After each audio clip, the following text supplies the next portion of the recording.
আচ্ছা, আজ আমরা আলোচনা করব তাপ।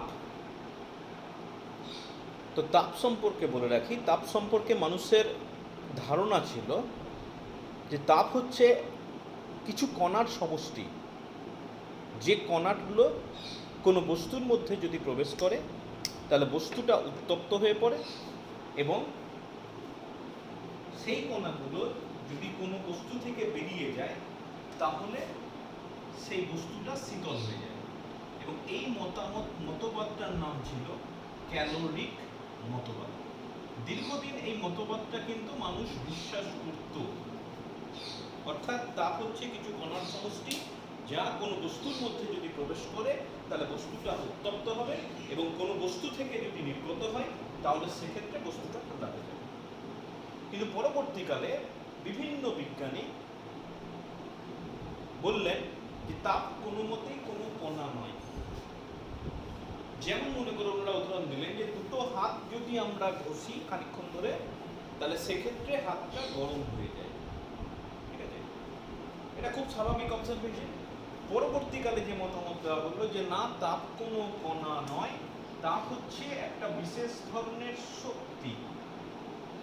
সেই শক্তিটা যদি কেউ গ্রহণ করে তাহলে বস্তুটা উত্তপ্ত হয়, যদি কেউ গ্রহণ করে তাহলে সেই বস্তুটা উত্তপ্ত হয়, আর কেউ যদি বর্জন করে তাহলে সেই বস্তুটা শীতল হয়।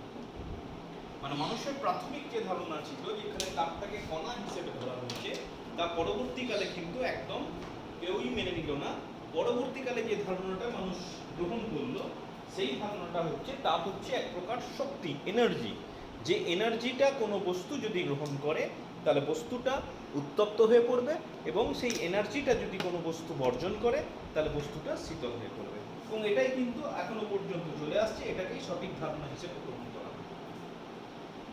বেশ, তাপ এক প্রকার শক্তি বলা হলো, তার মানে তুমি বলতে পারো এটা একটা স্কেলার রাশি।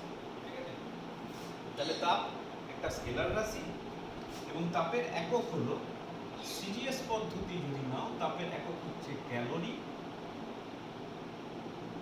এটাকে শর্টে লেখা হয় সিএএল।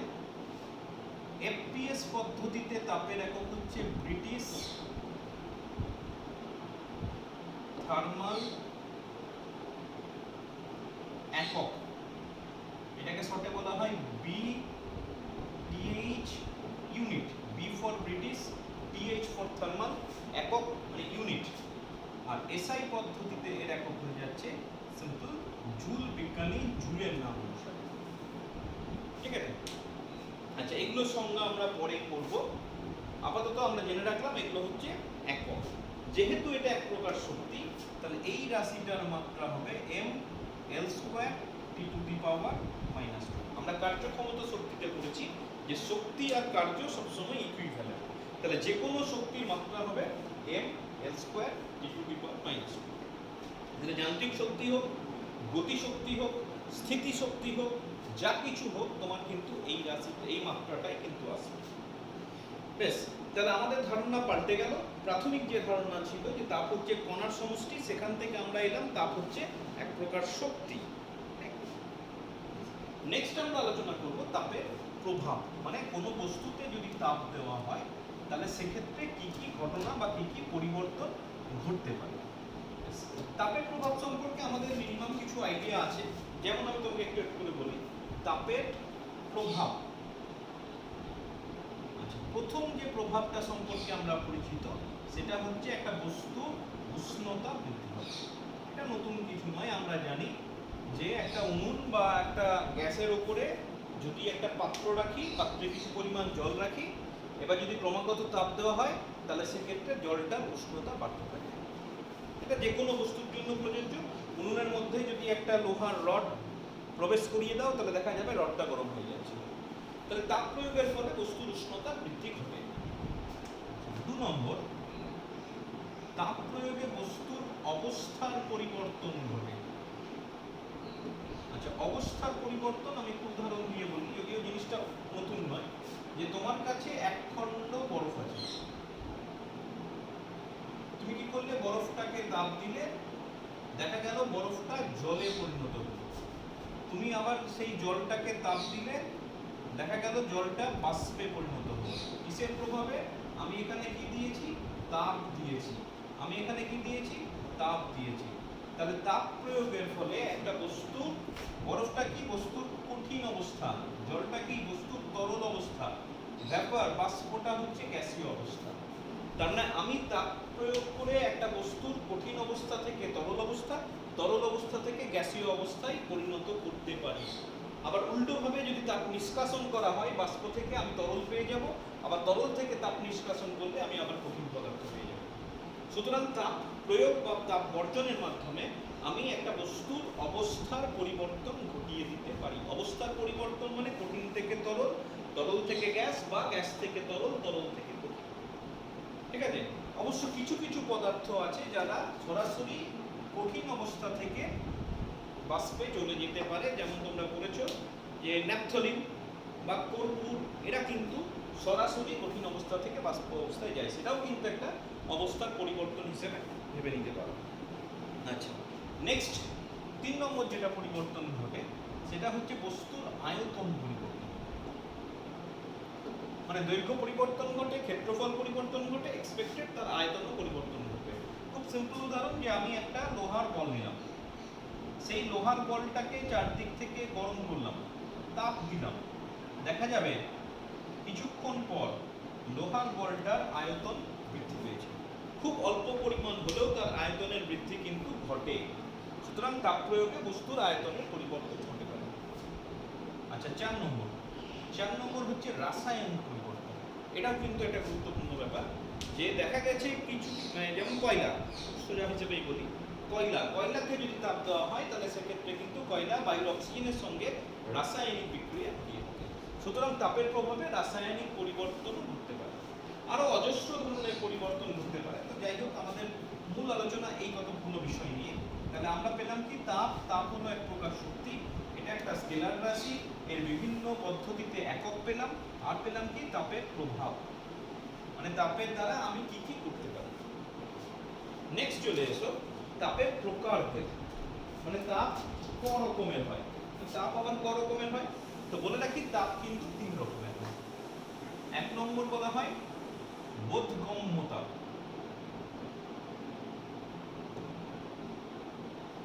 2 নম্বর হচ্ছে লীন তাপ, আর 3 নম্বর হচ্ছে বিকীর্ণ তাপ।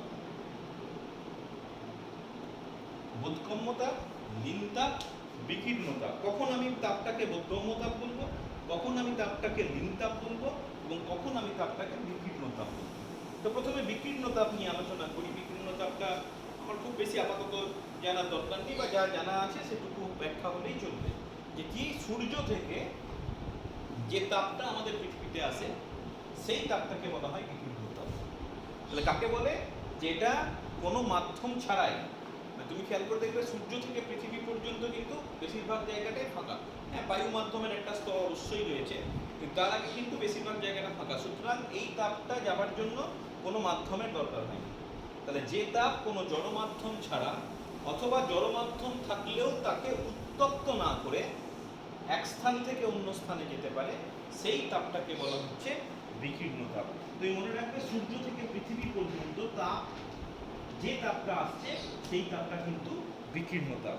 অর্থাৎ বলবো আমরা এইভাবে, যে তাপ জড়মাধ্যম ছাড়া অথবা জড়মাধ্যম থাকলেও তাকে উত্তপ্ত না করে এক স্থান থেকে অন্য স্থানে সঞ্চালিত হয়, তাকে বিকীর্ণ তাপ বলে। হয়ে গেল আলোচনা। আচ্ছা, মেইন যে দুটো তাপ হচ্ছে সেটা হচ্ছে এটা, বোধগম্য তাপ আর লীন তাপ। কখন বোধগম্য তাপ বলবো? যদি তাপ প্রয়োগের ফলে বস্তুর উষ্ণতার পরিবর্তন হয়।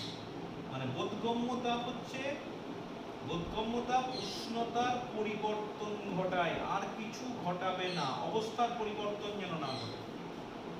আর এটা কি, উষ্ণতার পরিবর্তন যেন না ঘটে, শুধুমাত্র অবস্থার পরিবর্তন। মানে যে তাপের প্রভাবে কোনো বস্তুর অবস্থার পরিবর্তন না ঘটিয়ে শুধুমাত্র উষ্ণতার পরিবর্তন ঘটে, তাকে বলা হয় বোধগম্য তাপ। আর লীন তাপ কোনটা? যে তাপ দিলে বস্তুর উষ্ণতার পরিবর্তন হবে না, শুধুমাত্র অবস্থার পরিবর্তন ঘটবে, সেই তাপটাকে আমরা লীন তাপ বলবো। যদিও লীন তাপের সংজ্ঞা যখন আমি দেব, তখন কিন্তু একক ভরের বস্তুর কথা তোমাকে উল্লেখ করতে অর্থাৎ লিনতাপের কমপ্লিট ডেফিনিশন হচ্ছে এরকম যে কোনো বস্তুর উষ্ণতার পরিবর্তন, একক ভরের কোনো বস্তুর উষ্ণতার পরিবর্তন না ঘটিয়ে শুধুমাত্র অবস্থার পরিবর্তন ঘটার জন্য যে পরিমাণ তাপের প্রয়োজন তাকে ওই বস্তুর ওই অবস্থার পরিবর্তনের লিনতাপ বলে। ঠিক আছে? আচ্ছা, লিনতাপ নিয়ে আমরা কিন্তু পরে আবার আলোচনা করব। আচ্ছা, বোধগম্য তাপ, লিনতাপ, তোমাকে একটা জাস্ট উদাহরণের সাহায্যে আমি তোমাকে বোঝাই যে তোমার কাছে ধরে নাও যে -10 ডিগ্রি সেন্টিগ্রেড উষ্ণতার কিছু পরিমাণ বরফ আছে। তুমি কি করলে? এই বরফটাকে তাপ দিতে শুরু করবে। ভালো করে দেখে নাও, তোমার কাছে কিছু পরিমাণ বরফ আছে যার টেম্পারেচার হচ্ছে -10 ডিগ্রি সেন্টিগ্রেড। এবার যখনই তুমি এই বরফটাকে তাপ দিতে শুরু করবে, ভালো করে শুনে রাখো যে তাপ দিতে শুরু করলে কি বরফ গলতে থাকবে? না, তাপ দিতে শুরু করলে বরফ গলতে থাকবে না। তোমার যদি মনে থাকে, তোমরা নিশ্চয়ই পড়েছিলে যে বরফ গলে কত উষ্ণতায়? 0 ডিগ্রি সেন্টিগ্রেড উষ্ণতায়। জল বাষ্পে পরিণত হয় কত উষ্ণতায়? একটা নির্দিষ্ট উষ্ণতায়, 100 ডিগ্রি সেন্টিগ্রেড উষ্ণতায়। তাহলে যখন -10 ডিগ্রির বরফকে তুমি তাপ দেবে, প্রথম যেটা ঘটবে, এটার উষ্ণতা ধীরে ধীরে বাড়তে থাকবে। -10 থেকে -9, -9 থেকে -8, -8 থেকে -7, এভাবে উষ্ণতা বাড়তে থাকবে। কতক্ষণ পর্যন্ত উষ্ণতা বাড়তে থাকবে? যতক্ষণ না পর্যন্ত এটা 0 ডিগ্রি সেন্টিগ্রেড উষ্ণতার বরফে পরিণত হয়। এবং বলে রাখি, এই যে -10 থেকে 0 ডিগ্রির বরফে এলো, এক্ষেত্রে কিন্তু বস্তুর কোনো বরফটা কোনোভাবেই জলে পরিণত হবে না। এই দেখো, বরফ ছিল, বরফই আছে, একটুও জলে পরিণত হবে না যতক্ষণ না পর্যন্ত 0 ডিগ্রি সেন্টিগ্রেডে আছে। আচ্ছা, এরপরে কি হবে? তুমি যদি ক্রমাগত তাপ দিতে থাকো, তাহলে কিন্তু দেখা যাবে সেটা 0 ডিগ্রি সেন্টিগ্রেডের জলে পরিণত হবে। তুমি খেয়াল করে দেখো, 0 ডিগ্রি মানে এই তাপ দেওয়ার ক্ষেত্রে বস্তুর কোনোভাবে উষ্ণতার পরিবর্তন হয়নি। এরপরেও যদি তুমি তাপ দিতে থাকো, সেই তাপের প্রভাবে 100 ডিগ্রি সেন্টিগ্রেডের জল পাওয়া যাবে। এখানেও তুমি তাপ দিয়েছো, আর 100 ডিগ্রির জলকে তুমি যদি তাপ দাও, তাহলে সেক্ষেত্রে দেখা যাবে সেটা 100 ডিগ্রি সেন্টিগ্রেড উষ্ণতা বাষ্পে পরিণত হয়েছে। তাহলে এখানে 1 নম্বর পদ্ধতির তাপ, 2 নম্বর পদ্ধতির তাপ, 3 নম্বর পদ্ধতির তাপ, 4 নম্বর পদ্ধতির তাপ। তুমি একটু খেয়াল করে দেখো, এইখানে যে তাপটা হয়েছে 1 নম্বরের ক্ষেত্রে এবং তোমার 3 নম্বরের ক্ষেত্রে কি হয়েছে? বস্তুর উষ্ণতার পরিবর্তন হয়েছে, কিন্তু অবস্থার পরিবর্তন হয়নি। দেখো, বরফ থেকে বরফ, অবস্থার পরিবর্তন হয়নি, কিন্তু উষ্ণতার পরিবর্তন হয়েছে। তার মানে 1 নম্বর প্রসেসে তুমি বলতে পারো যে বস্তুর উষ্ণতার পরিবর্তন হয়েছে। 2 নম্বর প্রসেসে কিন্তু বস্তু উষ্ণতার পরিবর্তন হয়নি, শুধুমাত্র অবস্থার পরিবর্তন হয়েছে। একই রকম 3 নম্বরের ক্ষেত্রে বস্তুর উষ্ণতার পরিবর্তন ঘটেছে, আর 4 নম্বরের ক্ষেত্রে বস্তুর অবস্থার পরিবর্তন ঘটেছে। তাহলে 4টার মধ্যে দুটোতে উষ্ণতার পরিবর্তন, দুটোতে অবস্থার পরিবর্তন। তুমি মনে রাখবে, যেখানে যেখানে উষ্ণতার পরিবর্তন হয়েছে, সেই পরিবর্তনটা হচ্ছে বোধগম্য তাপের জন্য। তাহলে তাপ 1 আর তাপ 3 এটা হচ্ছে বোধগম্য তাপ, আর তাপ 2 আর তাপ 4 এটা হচ্ছে লিনতাপ। দেখো, দুটোই তুমি তাপ, দুটোতেই তুমি ওই শক্তি প্রদানই করছো, কিন্তু তার রেজাল্টটা কেমন হচ্ছে তার উপর ভিত্তি করে আমি বোধগম্য তাপ বা লিনতাপ এইভাবে আমি বলে থাকি, তাই না? তাহলে গোটা ব্যাপারটা পরিষ্কার যে অবস্থার পরিবর্তন না ঘটিয়ে শুধুমাত্র যদি উষ্ণতার পরিবর্তন ঘটে, তাহলে সেই তাপটাকে আমি বলবো বোধগম্য তাপ। আর একক ভরের বস্তুর ক্ষেত্রে যদি উষ্ণতার পরিবর্তন না ঘটিয়ে কেবলমাত্র অবস্থার পরিবর্তন ঘটায়, তাহলে সেই তাপটাকে আমরা বলবো লিনতাপ। ঠিক আছে? বেশ, এবার চলে এসে উষ্ণতা। তাপ নিয়ে প্রচুর আলোচনা হলো। উষ্ণতা, উষ্ণতা কাকে বলে?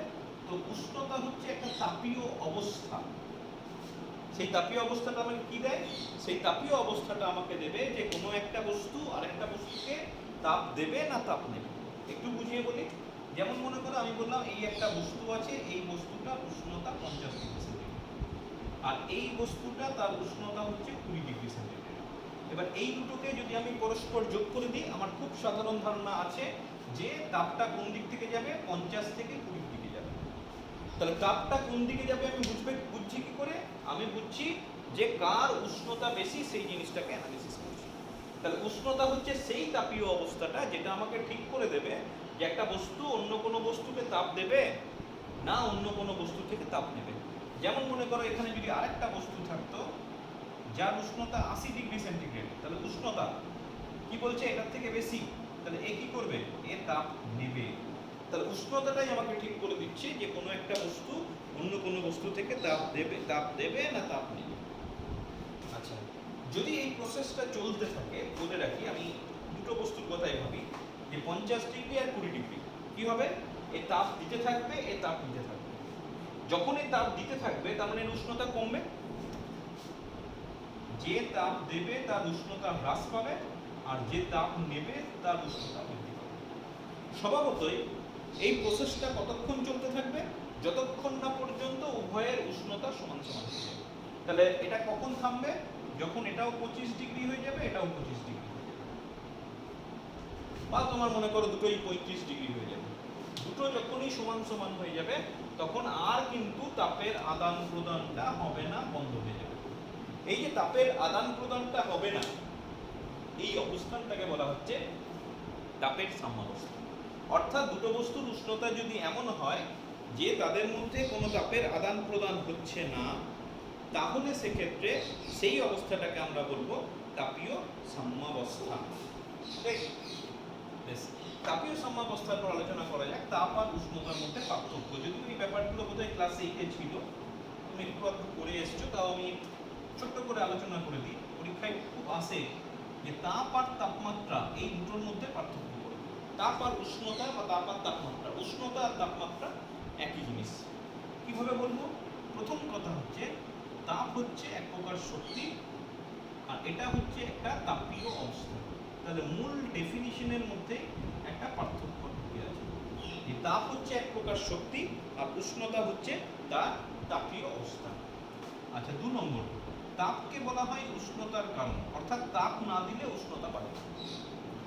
আর উষ্ণতাকে বলা হয় তাপের ফলাফল, মানে তাপ দিলে উষ্ণতা পরিবর্তন ঘটবেই। ঠিক আছে? আচ্ছা, 3 নম্বর, একক বলে দাও। একক হচ্ছে ক্যালোরি, একক হচ্ছে জুল, আর এটার ক্ষেত্রে একক হয়ে যাচ্ছে ডিগ্রি সেন্টিগ্রেড বা ডিগ্রি ফারেনহাইট বা কেলভিন, বিভিন্ন পদ্ধতিতে বিভিন্ন রকম। দুটো বললে দুটোই বলবে সিজিএস আর এসআই। আচ্ছা, 4 নম্বর, এটা মনে রাখবে যে তাপ ক্যালোরি মিটার বলে এক ধরনের যন্ত্রের সাহায্যে মাপা হয়, আর এটা তোমরা জানো যে থার্মোমিটার যন্ত্রের সাহায্যে বস্তুর উষ্ণতা মাপা হয়। তাহলে ক্যালোরিমিটার থার্মোমিটার হয়ে গেল। আচ্ছা, ডাইমেনশন দিয়ে তুমি করতে পারো। এটার ডাইমেনশন শক্তির ডাইমেনশন m(L²(T⁻⁻²), আর এটার ক্ষেত্রে কিন্তু উষ্ণতা কিন্তু একটা ফান্ডামেন্টাল কোয়ান্টিটি, প্রাথমিক রাশি। তাহলে এটার ক্ষেত্রে মাত্রা হবে শুধু থিটা। যেমন ভরকে m দিয়ে প্রকাশ করেছিলে, তেমনি উষ্ণতাকে থিটা দিয়ে প্রকাশ করা হয়। তাহলে উষ্ণতা হচ্ছে একটা ফান্ডামেন্টাল কোয়ান্টিটি, তার মাত্রা হবে। মোটামুটি 5টা পার্থক্য মনে রাখবে, পরীক্ষায় যেমন আসবে সেইভাবে তুমি। আচ্ছা বেশ, নেক্সট আলোচনায় চলে যাই, যেটা বস্তু কর্তৃক গৃহীত বা বর্জিত তাপ কোন কোন বিষয়ের উপর নির্ভর করে। অর্থাৎ তোমার কাছে একটা বস্তু আছে, সেই বস্তুর ভর সাপোজে তুমি h পরিমাণ তাপ দিলে, তাপ দেওয়ার ফলে তার উষ্ণতাটা t ডিগ্রি বাড়বে। ঠিক আছে? তাহলে এই তাপটা বস্তুর ভর বা উষ্ণতা বৃদ্ধির উপর কিভাবে নির্ভর করবে? সবার ক্ষেত্রে কি একই ঘটনা ঘটবে? একটা তামার বল নিলাম 20 গ্রাম ভরে, আর একটা লোহার বল নিলাম 20 গ্রাম ভরে, দুটোকে আমি সমপরিমাণ তাপ দিলাম, উষ্ণতা বৃদ্ধি কি সমান হবে? না, সমান হবে না। তাহলে একটা বস্তুর দ্বারা গৃহীত বা বর্জিত তাপ বেশ কতগুলো রাশির উপর নির্ভর করে। যেমন প্রথম কথা বলে রাখি, একটা বস্তু কর্তৃক গৃহীত বা বর্জিত তাপ বস্তুর ভরের উপর নির্ভর করে। আর কার উপর নির্ভর করে?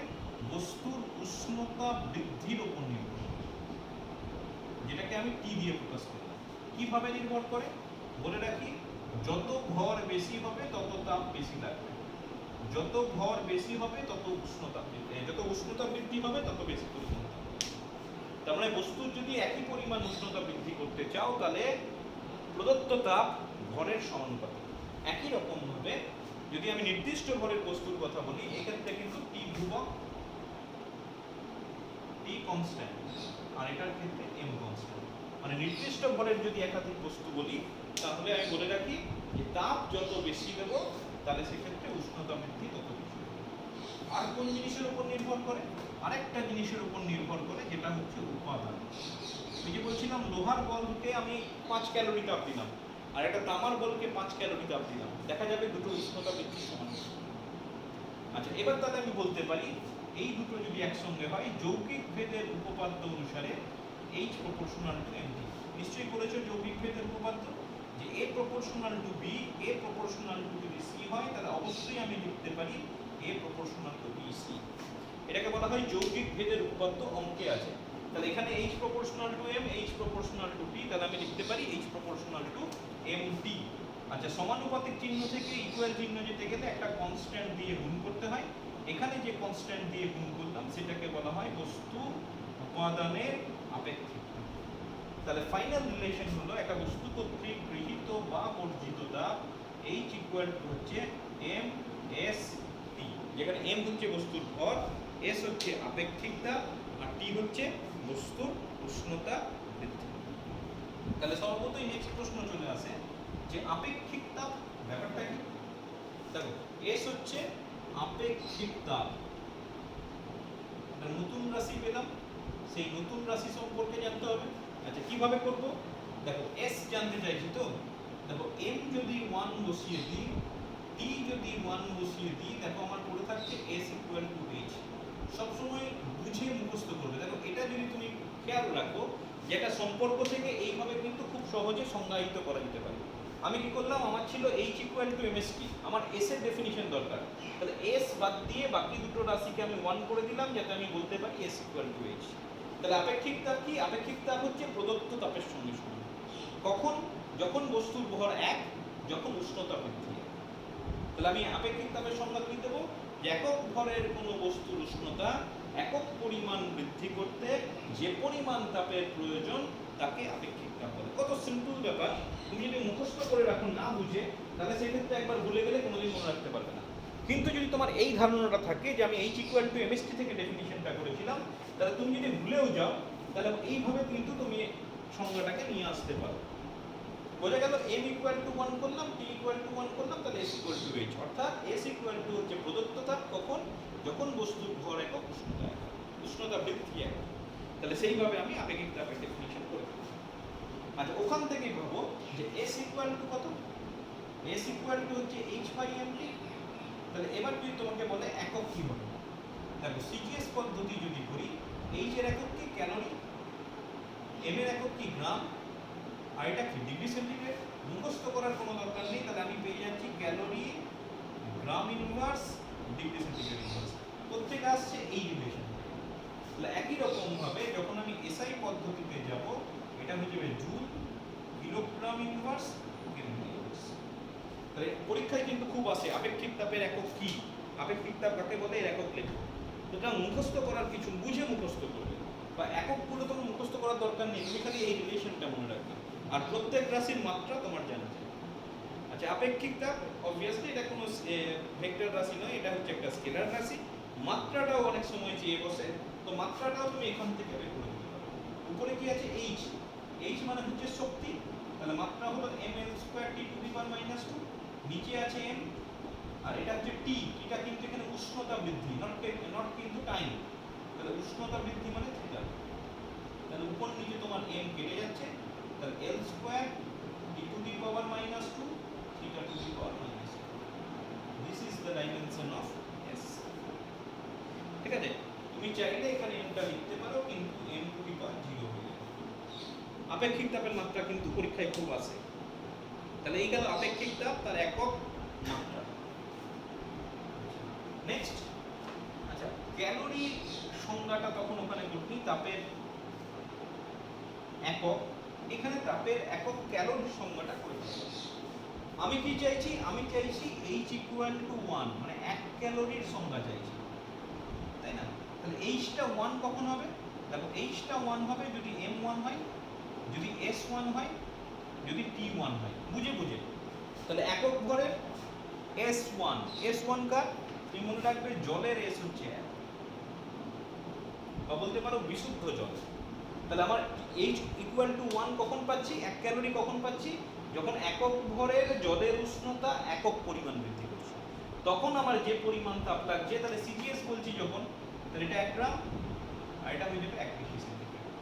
তাহলে তোমাকে যদি বলা হয় 1 ক্যালোরির সংজ্ঞা দাও, তখন সেক্ষেত্রে তোমাকে বলতে হবে 1 গ্রাম বিশুদ্ধ জলের উষ্ণতা 1 ডিগ্রি সেন্টিগ্রেড বৃদ্ধি করতে যে পরিমাণ তাপের প্রয়োজন তাকে 1 ক্যালোরি। খুব সিম্পল ডেফিনিশন, ঠিক আছে? তাহলে ক্যালোরির সংজ্ঞা তোমার হয়ে গেল। এবার তোমাকে আমি একটা জিনিস বলে রাখি, এই যে ক্যালোরি বললাম, কি বললাম? 1 ডিগ্রি সেন্টিগ্রেড বৃদ্ধি করতে। তুমি প্রশ্ন করতেই পারো যে 1 ডিগ্রি সেন্টিগ্রেডটা করতে হবে 0 থেকে 1 হবে, না 1 থেকে 2 হবে, নাকি 10 থেকে 11 হবে, না 25 থেকে 26 হবে, নাকি 80 থেকে 81 হবে, নাকি 99 থেকে 100 হবে, যা খুশি হতে পারে।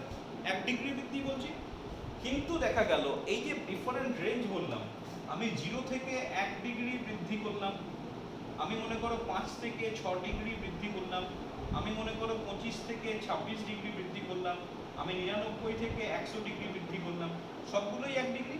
দেখা গেল এখানে যে তাপ লাগছে, এখানে যে তাপ লাগছে, এখানে যে তাপ লাগছে, আর এখানে যে তাপ লাগছে, এই তাপগুলো সমান নয়। তাহলে 1 ক্যালোরির সংজ্ঞা আসবে কোত্থেকে? তো ব্যাপারটা বোঝা গেল। আমি ডেফিনিশন করেছি 1 ক্যালোরির, যে 1 গ্রাম বিশুদ্ধ জলের উষ্ণতা 1 ডিগ্রি বাড়াতে যে পরিমাণ তাপ লাগে। এবার যে পরিমাণ তাপ লাগবে সেটা তো সব ক্ষেত্রে আলাদা। তাহলে সব ক্ষেত্রে যদি একটা তাপ আলাদা হয়, তাহলে 1 ক্যালোরির পরিমাণ আমি কতটা বলবো? প্রশ্ন একটা সমস্যা চলে এলো। তখন ঠিক করা হলো যে গোটাটাকে আমি একটা ভেবে নিলাম, মানে 0 থেকে 100 পর্যন্ত বাড়াতে কি পরিমাণ তাপ লাগে সেটা আমি প্রথমে আগে বের করলাম। বের করার পর সেটাকে আমি 100 দিয়ে ভাগ করলাম, মানে অ্যাজ ইফ আমি গড় বের করলাম।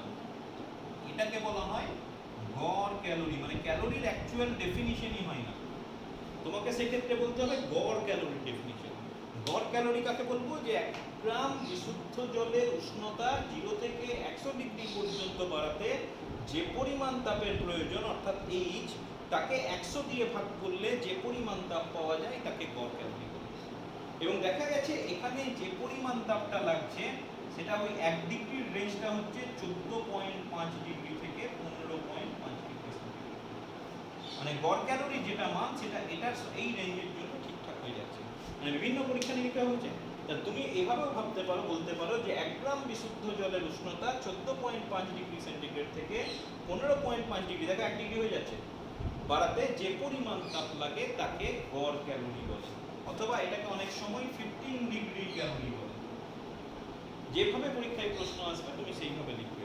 তুমি মনে রাখবে যে 1 ক্যালোরির যে বেসিক ডেফিনিশন, সেই বেসিক ডেফিনিশনটা ঠিকঠাক নয়। তার কারণ হচ্ছে বিভিন্ন উষ্ণতা বৃদ্ধিতে তাপের মানটা বিভিন্ন রকম হয়ে যায়। সেই জন্য আমাকে এই ধরনের একটা তাপের ধারণা দিতে হয়েছে। বেশ, নেক্সট চলে এসো তাপগ্রাহিতা। আরো দুটো ডেফিনিশন আছে। তাপগ্রাহিতা। আচ্ছা, তাপগ্রাহিতা কাকে বলে? আচ্ছা, এতক্ষণ আমরা একক ভরের বস্তু নিয়ে কাজ করছিলাম, তো নতুন একটা নিয়ে দেওয়া হলো, যেন বললাম না যে আপেক্ষিক তাপ। আপেক্ষিক তাপ বললাম যে একক ভরের বস্তুর উষ্ণতা। তো যে কোনো ভরের কোনো বস্তুর উষ্ণতা 1 ডিগ্রি বাড়াতে যে পরিমাণ তাপের প্রয়োজন তাকেই বলা হচ্ছে তাপগ্রাহিতা। মানে আপেক্ষিক তাপের সঙ্গে পার্থক্য কোথায়? আপেক্ষিক তাপে আমি বলেছি 1 গ্রাম, তাপগ্রাহিতা মানে যে কোনো ভরের বস্তু। সেই জন্য এইভাবে বলা হয় তাপগ্রাহিতা মানে হচ্ছে m × s। তার মানে 1 গ্রাম ভরের বস্তুর তাপমাত্রা বাড়াতে যে পরিমাণ তাপ সেটা s। তাহলে m গ্রামের বস্তুর জন্য কত হবে? ms। তাহলে একটা বস্তুর ভর যদি m হয় এবং আপেক্ষিক তাপ যদি s হয়, তাহলে সেক্ষেত্রে তার তাপগ্রাহিতা হয়ে যাবে m × s। তাহলে এটা একক কি হয়ে যাবে? যদি সিজিএস পদ্ধতি বলি তাহলে এটা হয়ে যাবে ক্যালোরি, মানে গ্রামটা গুণ হয়ে গেল, calorie degree centigrade to the power -2। আর এসআই পদ্ধতিতে হয়ে যাবে joule kelvin to the power -2। তাহলে এটার মাত্রা কি হবে? mL² T to the power -2 theta to the power -2। মানে এস এর যা মাত্রা হবে তাকে m দিয়ে গুণ করব। ওখানে একক এস এর যে একক ছিল তাকে গ্রাম বা কিলোগ্রাম দিয়ে গুণ করে দেব। বুঝে গেছে? আর কোত্থেকে আসছে তুমি যদি করতে চাও, তোমার ফর্মুলা হচ্ছে H = mst। তাহলে ms টাকে কত আসছে? দেখো ms আসছে h/t। এটা মনে রাখবে, শুধুমাত্র এটা মনে রাখবে, তোমার একক মাত্রা আলাদা করে মনে রাখার কোনো দরকার নেই। কি পাচ্ছি? h/t, তাহলে calorie per degree centigrade. Joule per kelvin. মাত্রা কি হবে? এইচ এর মাত্রা ডিভাইডেড বাই টেম্পারেচারের মাত্রা। হয়ে গেল? আচ্ছা, এবার বলে রাখি আরেকটা রাশি নিয়েও খুব প্রশ্ন থাকে, জল সম, ওয়াটার ইকুইভ্যালেন্ট। ওয়াটার ইকুইভ্যালেন্টের ব্যাপারটা কি, যে কোনো বস্তুর উষ্ণতা তুমি 1 ডিগ্রি বাড়ালে, তাই তো? এই মনে করো কোনো একটা বস্তু আছে, এই এম গ্রাম বস্তু, এটা টেম্পারেচার 20 ডিগ্রি ছিল, এটা টেম্পারেচার তুমি 21 ডিগ্রি। কি হলো? কিছু পরিমাণ তাপ লাগলো। এই যে তাপটা লাগলো, সেই তাপটা যত গ্রাম বা যে পরিমাণ জলের উষ্ণতা 1 ডিগ্রি বাড়ায়, সাপোজ এখানে কিছু পরিমাণ জল আছে, m0 পরিমাণ, m0 পরিমাণ জলের উষ্ণতা 1 ডিগ্রি বেড়ে গেল, তাহলে সেই m0টাকে বলা হচ্ছে জল সম।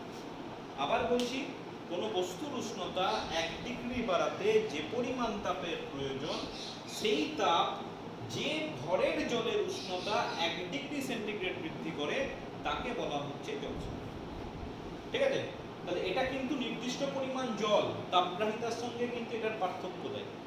তখন তুমি তাপগ্রাহিতার সংজ্ঞা বললে যে পরিমাণ তাপের প্রয়োজন তাপগ্রাহিতা বলে, এটা তুমি বললে যে পরিমাণ জলের উষ্ণতা 1 ডিগ্রি বাড়ায় তাকে জল সম, সংজ্ঞা হয়ে গেল। এটা বলবে কিছু পরিমাণ তাপ বোঝায়, এটা কিছু পরিমাণ জল বোঝায়, কতটা জলের উষ্ণতা। এককের পার্থক্য রয়েছে, এটা ক্যালোরি পার ডিগ্রি সেন্টিগ্রেড, এটা জলের পরিমাণ, তাহলে একক হয়ে যাবে গ্রাম বা কিলোগ্রাম। এটার মাত্রা এত বড়, এটার মাত্রা কি হবে? M, simple M. আচ্ছা, বলে রাখি জলসমর রাশিমালা, এটার রাশিমালাও কিন্তু এমএস সিজিএস পদ্ধতিতে। আর যদি এসআই পদ্ধতি চলে যায় তাহলে কিন্তু এমএস বাই 4200। এটা সিজিএস পদ্ধতি, এটা এসআই পদ্ধতি। তুমি বলবে এটা এলো কেন? তার কারণ হচ্ছে জলের আপেক্ষিক তাপ কিন্তু এসআই পদ্ধতিতে হচ্ছে 4200, আর সিজিএস পদ্ধতিতে হচ্ছে 1, সেই জন্য এখানে নিচে কিছু থাকছে না। কিন্তু এসআই পদ্ধতিতে হচ্ছে এস এর মান হচ্ছে 4200 জলের ক্ষেত্রে, সেজন্য ওখানে ওই বাড়তি 4200 ওই ফ্যাক্টরটা চলে আসবে। এই ব্যাপারটা খেয়াল রাখবে। তাহলে তাপগ্রাহিতা হয়ে গেল, জলসম হয়ে গেল, এদের মধ্যে পার্থক্য হয়ে গেল। পার্থক্য হয়ে গেল মানে একক মাত্রা সম্পর্কে আমি ডিটেলস পড়ে ফেলেছি। বেশ, নেক্সট চলে যায় ক্যালোরিমিতির মূলনীতি। আচ্ছা, ক্যালোরিমিতির মূলনীতি করার আগে একটা ছোট্ট প্রশ্ন আছে, প্রশ্নটা করে ফেলি। বলছে তোমার কাছে সমভরের দুটো বস্তু আছে, সাপোজ এই একটা বস্তু এর ভর m, এই আরেকটা বস্তু এরও ভর m। তোমার কাছে সমভরের দুটো বস্তু আছে, দুটোরই ভর m। তুমি কি করলে? দুটোতে সম পরিমাণ তাপ দিলে। তার মানে এটাকেও তুমি h পরিমাণ তাপ দিলে, এটাকেও তুমি h পরিমাণ তাপ দিলে। বলছে দুটোর উষ্ণতা বৃদ্ধি কি সমান হবে? সাপোজ এটার উষ্ণতা বৃদ্ধি T1, সাপোজ এটার উষ্ণতা বৃদ্ধি T2। তো বলছে এটা কি T1 ইকুয়াল টু T2 হবে না T1 not equal to T2 হবে? যদি হয় সে কোনটা বড় হবে, T1 বড় হবে না T2 বড় হবে? এই হচ্ছে তোমার প্রশ্ন। তো তুমি এইভাবে জিনিসটাকে ব্যাখ্যা করবে যে একটা বস্তুকে, m ভরের বস্তুকে, বস্তুর উষ্ণতা যদি T ডিগ্রি বাড়ায়, তাহলে আমরা কি জানি? H equal to mst। এবার এখানে কি কি বলা আছে দেখো, তোমার বলে দিয়েছে mটা কনস্ট্যান্ট, মানে দুটো বস্তুরই ভর সমান, সমপরিমাণ তাপ দেওয়া হলো, তাহলে h কনস্ট্যান্ট, এটা কনস্ট্যান্ট, এটা কনস্ট্যান্ট, আর কিছু কিন্তু বলা নেই। তোমাকে জানতে চেয়েছে টিটা কত হবে। তাহলে আমি দুটোই যদি কনস্ট্যান্ট হয়, তাহলে আমি বলতে পারি এই রিলেশন থেকে s into T equal to ধ্রুবক রাশি, কারণ বাকি সব তো ধ্রুবক। তাহলে s into T equal to যদি ধ্রুবক হয়, তাহলে এখান থেকে লেখা যায় t ইকুয়াল টু, এই ধ্রুবকটাকে যদি k বলি, k বাই s। আচ্ছা, এটাকে আমার ঘুরিয়ে বলা যায় t proportional to 1 by s। আগে আলোচনা করেছি যে সমানুপাতিক চিহ্ন থেকে ইকুয়াল চিহ্নে যেতে গেলে একটা ধ্রুবক দিয়ে গুণ করতে হয়। তো এখানে আমি কি লিখলাম? দুটো রাশি t আর s কিভাবে সম্পর্কিত? t equal to some constant into 1 by s। তাহলে সেই কনস্ট্যান্টটাকে তুলে দিলাম, ইকুয়াল চিহ্ন তুলে দিয়ে সমানুপাতিক করে দিলাম। কি বললাম? t is proportional to 1 by s, অর্থাৎ বস্তুর উষ্ণতা বৃদ্ধি আপেক্ষিক তাপের ব্যস্তানুপাতিক। অর্থাৎ দুটো বস্তুর উপাদান যদি আলাদা হয়, তাহলে কিন্তু আপেক্ষিক তাপ আলাদা হয়ে যায়, সেক্ষেত্রে উষ্ণতা বৃদ্ধিও আলাদা হয়। তার মানে কি বলেছিল? দুটো সমভরের আলাদা বস্তু, সমপরিমাণ তাপ দিলাম, দুটোর উষ্ণতা বৃদ্ধি কি সেম হবে? যেহেতু উপাদান আলাদা, সুতরাং উষ্ণতা বৃদ্ধি সেম হবে না। এবার কার বেশি হবে, কার কম হবে? তুমি এখানে লাস্টে কনক্লুশন করবে যে বস্তুর আপেক্ষিক তাপ কম, সেই বস্তুর উষ্ণতা বেশি বৃদ্ধি পাবে। বলে গেল ফাইনাল কনক্লুশন। তোমার এখান থেকে শুরু করবে যে আমরা জানি m ভরের বস্তুর উষ্ণতা d ডিগ্রি বৃদ্ধি করতে প্রয়োজনীয় তাপ H সমান msc, যেখানে s হচ্ছে উপাদানের আপেক্ষিক তাপ। এবার বলবে এক্ষেত্রে m ধ্রুবক h ধ্রুবক, তাহলে সেই দুটো যদি ধ্রুবক হয় তাহলে st ইকুয়াল টু ধ্রুবক, সেখান থেকে আমি পাচ্ছি t প্রপোর্শনাল টু 1/s। এটা সোজাসুজি বলছে যে s এর মান কমলে t বাড়বে, s এর মান বাড়লে t কমবে। তাহলে আমার ফাইনাল কনক্লুশন যে দুটোর উষ্ণতা বৃদ্ধি সমান হবে না, কারণ দুটোর উপাদান আলাদা। এবং লাস্টে এটাও কনক্লুশন করবে যে যে বস্তুর আপেক্ষিক তাপ কম সেই বস্তুর উষ্ণতা বৃদ্ধি বেশি হবে। বেশ, এবার চলে এসো ক্যালোরিমিতি মূলনীতি। এগুলো ক্যালোরিমিতি ব্যাপারটা কি? ক্যালোরিমিতি হচ্ছে পদার্থবিজ্ঞানের একটা শাখা বিশেষ, ব্রাঞ্চ অফ ফিজিক্স। কি আলোচনা করা হয় এই শাখাতে? আমরা সাধারণত একটা বস্তু আরেকটা বস্তুকে কি পরিমাণ তাপ দেবে বা সেই বস্তু থেকে কি পরিমাণ তাপ নেবে, সেই মেজারমেন্টগুলো আমরা পদার্থবিদ্যার যে শাখায় করে থাকি সেই শাখাটাকে বলা হয় ক্যালোরিমিতি। এবং সেই ক্যালোরিমিতির যে আলোচনা করব বা ক্যালোরিমিতি যে তাপ কত পরিমাণ নিচ্ছে বা দিচ্ছে সেটা মেজার করার জন্য যে নীতি সেটাকে বলা হয় ক্যালোরিমিতি। কি বলছে ক্যালোরিমিতির মূলনীতি? বলছে তোমার কাছে দুটো উষ্ণতা আছে, তবে বলে রাখি মূলনীতি কিন্তু দুটো বস্তুর জন্য নয়, একাধিক বস্তুর জন্য। আমি দুটো বস্তু নিয়ে আলোচনা করছি, আগে আলোচনাটা স্বাভাবিক আলোচনাটা করি, তারপর একাধিক বস্তু থাকলে কি হবে পরে ভাবনা চিন্তা করব। আমার কাছে দুটো বস্তু আছে, দুটো বস্তু আলাদা, তাহলে একটার আপেক্ষিক তাপ সে S1, আরেকটার আপেক্ষিক তাপ সে S2। প্রথমটার উষ্ণতা সাপোজ T1, পরেরটার উষ্ণতা সাপোজ T2। আমি আরো ধরে নিলাম T1 ইজ গ্রেটার দেন। বলে গেছে? এবার আমি এই দুটো বস্তুকে পরস্পর যুক্ত করলাম, বাই সামওয়ে টাচ করলাম বা স্পর্শ করে রেখে দিয়েছি, যাই হোক। যদি করে দিই, তোমার স্বাভাবিক ধারণা কি যে যে বস্তুর উষ্ণতা বেশি সেই বস্তুটা কি করবে? সেই বস্তুটা তাপ বর্জন করবে, আর যার উষ্ণতা কম সে তাপ গ্রহণ করবে। স্বাভাবিক কথাই হচ্ছে এটা।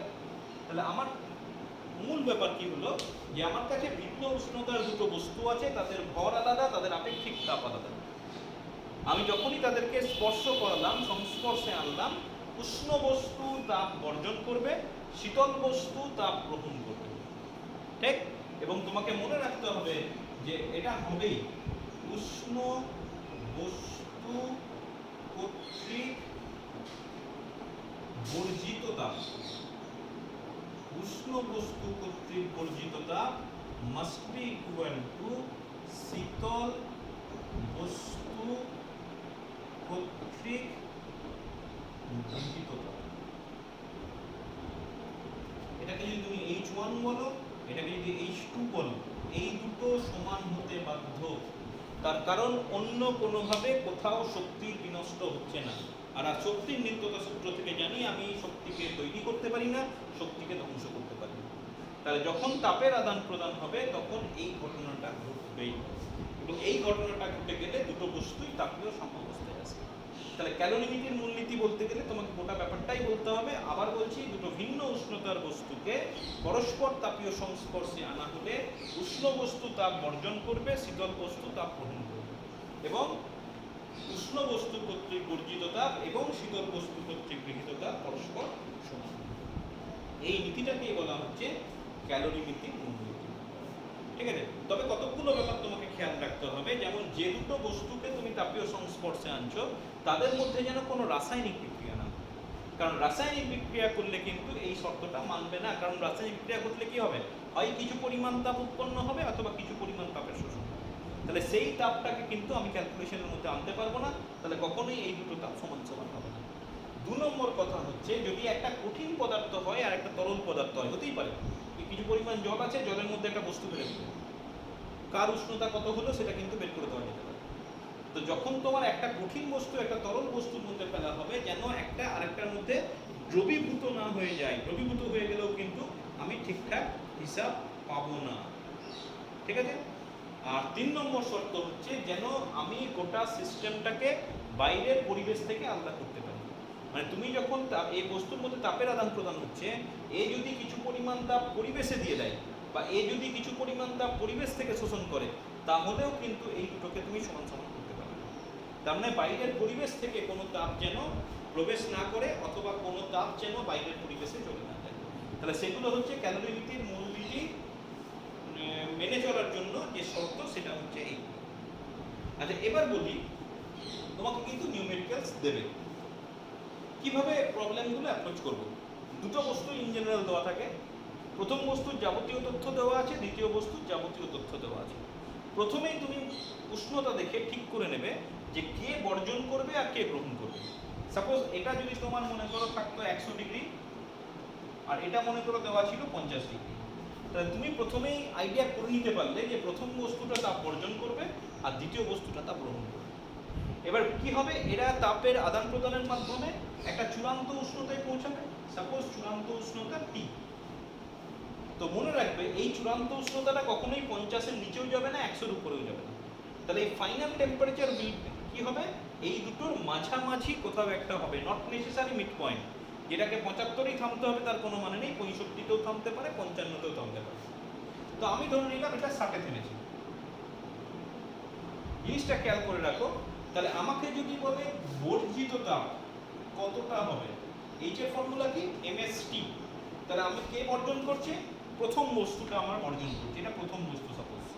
তাহলে আমার কি হবে, m1 s1 m1 s1। আচ্ছা, উষ্ণতা এ বর্জন করছে, বর্জন করছে মানে কি এর উষ্ণতা কমবে, কত হবে, 100 থেকে 60 হয়েছে।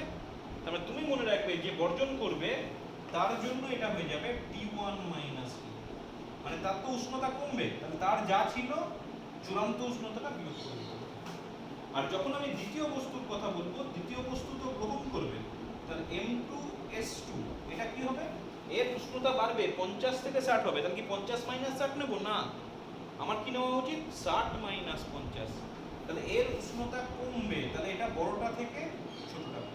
এই জিনিসটা তুমি খেয়াল রেখো যে এটা হচ্ছে তোমার বর্জিত তাপ।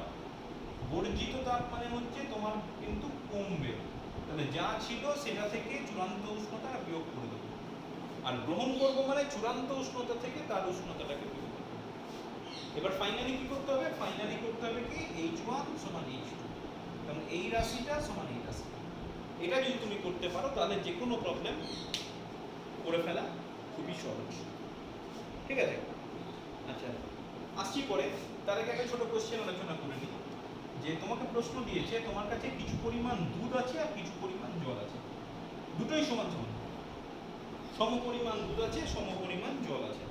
তোমাকে প্রশ্ন দিয়েছে যে আমি দুটোতেই সমান তাপ দেব। সাপোজ দুটো সেম পাত্র নিলাম, এটাতে জল আছে, এটার ভর সাপোজ m, আর এটা আরেকটা সেম পাত্র নিলাম, একই উপাদানের পাত্র, এটা নিলাম জল আর এটা নিলাম দুধ। বলছে দুটোতেই সম পরিমাণ তাপ দিলাম, সাপোজ H। বলছে কোনটা তাড়াতাড়ি গরম হবে এবং কেন, কোনটা তাড়াতাড়ি গরম হবে এবং কেন। আমি ধরে নিলাম দুধের আপেক্ষিক তাপ S1, এটার আপেক্ষিক তাপ S2। গরম হওয়া মানে উষ্ণতা বৃদ্ধি, তাহলে এটার ক্ষেত্রে আমি বলতে পারি উষ্ণতা বৃদ্ধি যদি T1 হয় তাহলে MS1 T1, উষ্ণতা বৃদ্ধিটাকে T1 ধরছি, এর চূড়ান্ত কোনো ব্যাপার নেই। যখন দুটোকে মেশাবো তখন চূড়ান্ত উষ্ণতার কথা ভাববো। আর যখন এটা হচ্ছে ওয়াটার, এটা হচ্ছে মিল্ক নাকি, তাহলে H ফর মিল্ক, আর এটা হচ্ছে H ফর ওয়াটার, এটা হয়ে যাবে MS2 T2। ঠিক আছে, এটাকে যদি H বলি তাহলে এটাও H, দুটো সমপরিমাণ তাপ দিচ্ছে। তাহলে আমি লিখতে পারি ওই দুটো সমীকরণ থেকে, তাহলে ওই দুটো সমীকরণ থেকে লিখতে পারি MS1 T1 MS2 T2। m কেটে গেল, আমার দরকার কার উষ্ণতা বৃদ্ধি হচ্ছে, তাহলে T2/T1 = S1/S2। তাহলে সবটাই নির্ভর করবে কার আপেক্ষিক তাপ কম বা বেশি তার উপর। এবার কার আপেক্ষিক তাপ বেশি অলরেডি বলেছি, তুমি মনে রাখবে যত তরল তোমার জানা আছে সব থেকে বেশি আপেক্ষিক তাপ হচ্ছে জলের। তাহলে আমি এখানে বলতে পারি যে S2 is greater than S1। তাহলে এই সম্পর্কে হটটা বড়, তাহলে এই সম্পর্কেও হটটা বড় হবে। তাহলে আমার কি হবে conclusion, T1 is greater than। T1টা কার ক্ষেত্রে, দুধের ক্ষেত্রে। তাহলে উষ্ণতা বৃদ্ধি কার বেশি হবে, দুধের বেশি হবে। ঠিক আছে? তাহলে দুটো যদি দুধ আর জলের যদি কম্পারিজন দেয়, সমপরিমাণ যদি তাপ দেওয়া হয়, তাহলে সেক্ষেত্রে সবসময় মনে রাখবে দুধের উষ্ণতা জলের উষ্ণতার থেকে বেশি হয়ে যাবে। ঠিক আছে?